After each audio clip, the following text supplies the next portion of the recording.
مقدمة. لقد أمر الإسلام المسلمين في جميع تعاليمه بأداء حقوق الأشخاص المرتبطين بهم بطرق مختلفة، مثل الإيمان والدم والقرابة. لذلك، سيناقش هذا الكتاب بعض هذه الواجبات حتى يتمكن المسلمون من السعي للحفاظ على هذه الروابط بطرق ترضي الله تعالى، حتى يتمكنوا من تحقيق الأخلاق الكريمة. وفقاً للحديث الموجود في جامع الترمذي رقم 2003، أشار النبي الكريم محمد صلى الله عليه وسلم إلى أن أثقل شيء في ميزان يوم القيامة هو الأخلاق الكريمة. إنها إحدى صفات النبي الكريم محمد صلى الله عليه وسلم التي أثنى عليها الله تعالى في سورة القلم، الآية 4 من القرآن الكريم: وإنك لعلى خلق عظيم.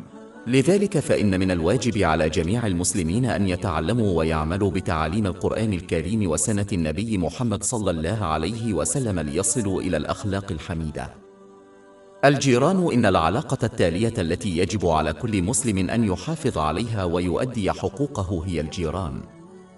في حديث موجود في صحيح البخاري رقم 6014، نصح النبي الكريم محمد صلى الله عليه وسلم بأنه حث على معاملة الجيران بلطف حتى ظن أن الجار يرث كل مسلم.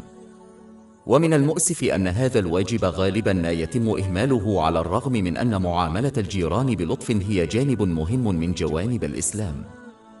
أولاً وقبل كل شيء، من المهم أن نلاحظ أن جار الشخص في الإسلام يشمل كل هؤلاء الأشخاص الذين يعيشون في 40 منزلاً في كل اتجاه من منزل المسلم. وقد ثبت ذلك في حديث موجود في صحيح الإمام البخاري الأدب المفرد رقم 109. لقد ربط النبي محمد صلى الله عليه وسلم الإيمان بالله تعالى واليوم الآخر بمعاملة الجار بالمعروف في حديث موجود في صحيح مسلم رقم 174. وهذا الحديث وحده كاف للإشارة إلى خطورة معاملة الجار بالمعروف.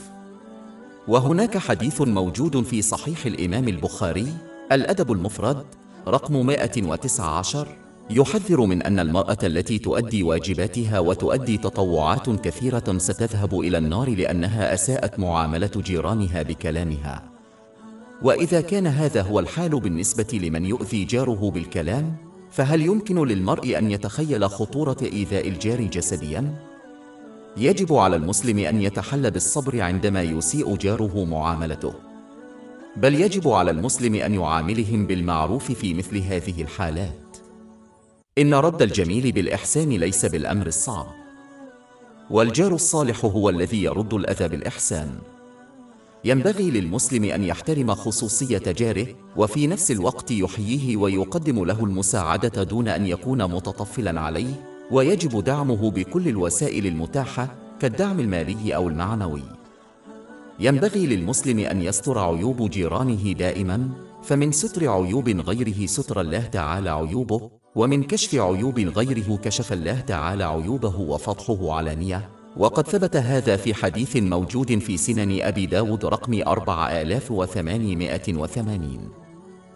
الأقارب أول فئة من الناس يجب على المرء أن يفي بحقوقها هي أقاربه. إن الحفاظ على روابط الأرحام جانب حيوي من الإسلام لا يمكن التخلي عنه إذا كان المرء يرغب في النجاح في الدنيا والآخرة. إن العلامة الحقيقية لإيمان المرء ليست قضاء اليوم كله في عبادة الله تعالى في المسجد، بل إن الأمر يتلخص في أداء حقوق الله تعالى والوفاء بحقوق الخلق.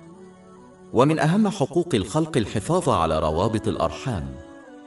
يمكن للمرء أن يتظاهر بالتقوى بارتداء الملابس الإسلامية، لكنه لا يستطيع أن يخدع الله تعالى. عندما يقلب المرء صفحات التاريخ، سيلاحظ دائما أن عباد الله الصالحين حافظوا على روابط أرحامهم. حتى عندما أساء إليهم أقاربهم كانوا يعاملونهم بلطف. سورة فصلت الآية 34. ولا تستوي الحسنة ولا السيئة ادفع بالتي هي أحسن فإذا الذي بينك وبينه عداوة كأنه ولي حميم. وفي حديث موجود في صحيح مسلم رقم 6525، نصح النبي الكريم محمد صلى الله عليه وسلم بأن الله تعالى سيعين دائما من يسعى إلى الحفاظ على روابط الرحم حتى لو جعل أقاربه الأمور صعبة عليه. إن الرد على الخير بالإحسان ليس أمرا خاصا، في حين أن الرد على الشر بالإحسان هو علامة المؤمن الصادق. والسلوك السابق موجود حتى في الحيوانات. في معظم الحالات عندما يعامل المرء حيوانا بلطف فإنه سيظهر له المودة بدوره. وقد ثبت في حديث موجود في صحيح البخاري رقم 5991 أن من يحافظ حقا على روابط الرحم هو من يحافظ على الروابط حتى لو قطعها أقاربه. كان النبي الكريم محمد صلى الله عليه وسلم دائما ما يرهبه معظم أقاربه، ولكنه أظهر اللطف معهم دائما. ومن المعروف أن المرء لا يمكن أن يحقق النجاح بدون قرب الله تعالى. ولكن في حديث موجود في صحيح البخاري برقم 5987 أعلن الله تعالى صراحة أنه سيقطع أرحام من قطع رحمه لأسباب دنيوية. ضع في اعتبارك أن هذا صحيح بغض النظر عن مقدار الجهد الذي يبذله المرء في أداء حقوق الله تعالى في شكل عبادة مثل الصلاة المفروضة. إذا قطع الله تعالى علاقة المسلم فكيف ينال قربه ونجاحه الأبدي؟ بالإضافة إلى ذلك، في معظم الحالات يؤخر الله تعالى عقوبة الذنوب من أجل إعطاء الناس فرصة للتوبة. لكن قطع الأرحام لأسباب دنيوية يعاقب عليه بسرعة. وقد تأكد ذلك في حديث موجود في سنن ابن ماجه برقم 4212. للأسف أصبح قطع العلاقات شائعا في العالم اليوم. يقطع الناس بسهولة علاقاتهم الأرحام لأسباب دنيوية تافهة. إنهم يفشلون في إدراك أن أي خسارة تحدث في العالم المادي مؤقتة، ولكن إذا انفصلوا عن الله تعالى فسوف يواجهون معاناة طويلة في كلا العالمين. إن أحد أسباب قطع روابط القرابة التي نراها عادة في المجتمع الإسلامي هو عندما يصل المرء إلى مكانة اجتماعية أعلى من خلال عمله، وهذا يلهمهم للتخلص من أقاربهم لأنهم يعتقدون أنهم لم يعودوا يستحقون التفاعل معهم. إن حبهم لثرواتهم ومكانتهم الاجتماعية يدفعهم إلى أبواب جنون العظم الذي يقنعهم بأن أقاربهم يرغبون فقط في أخذ ثروتهم منهم. يشير القرآن الكريم إلى أن هذه الروابط ستسأل عنها يوم القيامة. سورة النساء الآية 1. واتقوا الله الذي تساءلون به والأرحام إن الله كان عليكم رقيبا. This verse also clearly indicates that one cannot obtain piety without upholding the ties of kinship. So those who believe they can achieve it through excess worship and fasting or proof in wrong and must therefore change their behavior. Islam teaches Muslims to uphold all ties of kinship by aiding their relatives in matters which are good whenever and wherever possible. They have been ordered to adopt a constructive mindset which unites relatives for the benefit of society rather than a destructive mentality which only causes divisions within families. According to a hadith found in Sunan Abu Dawud, number 4919, creating divisions amongst people leads to one's destruction. Those who sever their ties of kinship have been cursed in the Holy Quran. Chapter 47 محمد verses من 22 إلى 23. فهل عسى يتم إن توليتم أن تفسدوا في الأرض وتقطعوا أرحامكم أولئك لعنهم الله. فكيف يحقق الإنسان رغباته المشروعة في الدنيا والآخرة وهو محاط بلعنة الله تعالى ومحروم من رحمته؟ إن الإسلام لا يأمر الإنسان بأن يتجاوز حدوده في نفقة أقاربه ولا يطلب منه أن يضحي بحدود الله تعالى من أجل أقاربه، فلا طاعة لمخلوق إذا كانت معصية للخالق. وقد ثبت ذلك في حديث في سن أبي داود رقم 2625. ولذلك فلا ينبغي للإنسان أن يشارك أقاربه في أعمال الشر، وفي هذه الحالة ينبغي للمسلم أن يأمر أقاربه بالمعروف وينهاهم عن المنكر برفق مع احترامهم. سورة المائدة الآية 2. وتعاونوا على البر والتقوى ولا تعاونوا على الإثم والعدوان. إن من يصل رحمه لوجه الله تعالى يحصل على فوائد لا تعد ولا تحصى. فمثلا أخبر النبي صلى الله عليه وسلم أن من يصل رحمه ينعم عليه بالنعمة في رزقه وعمره، وهذا ما يؤكده حديث في سنن أبي داود برقم 1693، وهذا يعني أن رزقها مهما قلي كفيها ومنحها راحة البل والجسد، وللنعمة في لحياة تعني أنه سجد الوقت لأداء جميع واجبتها الدينية وللدنيوية، وهاتن للنعمة نفق لمسلمون حياتها مفرواتها مكالها في محاولة الحصول عليها، ولكن لكثيرين يفشلون في إدراك أن الله تعالى وضعها ما فيها لحفظ على روابط الأرحام. إن الحفاظ على روابط الأرحام أمر بالغ الأهمية لدرجة أن النبي صلى الله عليه وسلم أمر المسلمين بأداء هذا الواجب الحيوي حتى مع أقاربهم من غير المسلمين. وقد ورد حديث ينصح بهذا في صحيح مسلم رقم 2324. ومن فخاخ الشيطان أنه يهدف إلى إحداث الخلاف بين الأقارب وداخل المجتمع، مما يؤدي إلى تفكك الأسر والانقسامات الاجتماعية، وهدفه النهائي هو إضعاف الإسلام كأمة.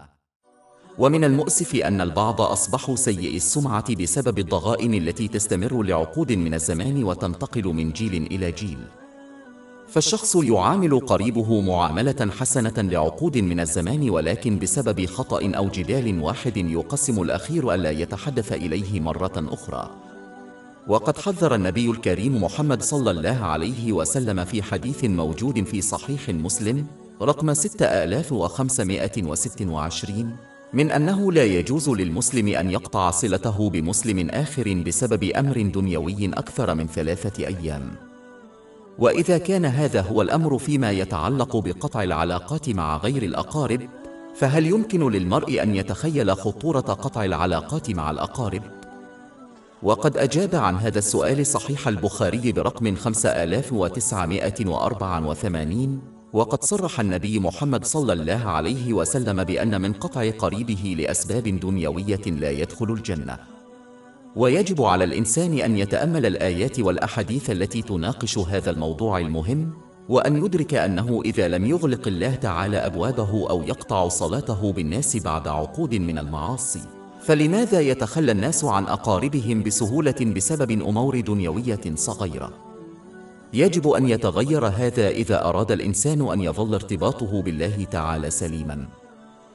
المحتاجون إن من الواجب على كل المسلمين المحافظة على حقوقهم والوفاء بها هم المحتاجون أو من يعتبرون ضعفاء اجتماعياً مثل الأيتام والأرامل، ويجب على المسلمين دعمهم بكل ما يستطيعون.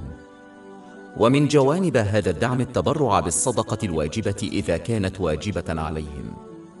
ويجب على المسلم أن يتأكد من التبرع من خلال منظمة أو مؤسسة خيرية موثوقة وذات سمعة طيبة.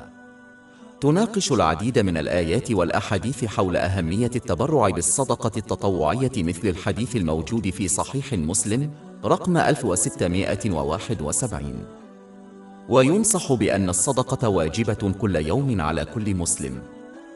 ويوضح نفس الحديث أن هذه الصدقة تنطوي على أعمال خيرية أخرى وليس مجرد التبرع بالثروة. تناقش العديد من الأحاديث حول فضائل دعم الأيتام والأرامل. على سبيل المثال، أشار الرسول الكريم محمد صلى الله عليه وسلم ذات مرة في حديث موجود في صحيح البخاري رقم 6005 أن من كفل يتيما كان مع الرسول الكريم محمد صلى الله عليه وسلم في الجنة. ووصف الرسول الكريم محمد صلى الله عليه وسلم البيت الذي يكفل فيه اليتيم بأنه أفضل بيت في حديث موجود في سنن ابن ماجه رقم 3679. وفيما يتعلق بالأرامل، أشار الرسول الكريم محمد صلى الله عليه وسلم في حديث موجود في جامع الترمذي رقم 1969 أن من يعول أرملة يعطى ثوابا مساويا لأجر الجندي المسلم والشخص الذي يصوم النهار ويقوم الليل كل ليلة. الخاتمة. لقد ناقش هذا الكتاب العديد من الحقوق التي يجب على المسلمين أن يتمتعوا بها تجاه غيرهم من الناس، لذا فمن الضروري أن يعمل المسلمون بهذه التعاليم، فبدونها لن يكتمل إيمان المسلم.